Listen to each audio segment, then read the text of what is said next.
お兄ちゃん、そろそろ帰ろうよ。暗くなって私怖いわ。臆病だな、グレーテルは。さあ帰ろう。道がなくなっている。あっちへ行ってみよう。どこからか出られるはずだ。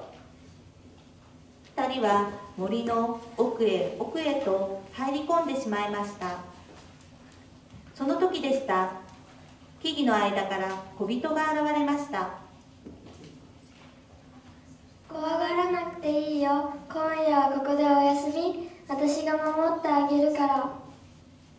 二人の目にそっと眠りの砂を振りかけました。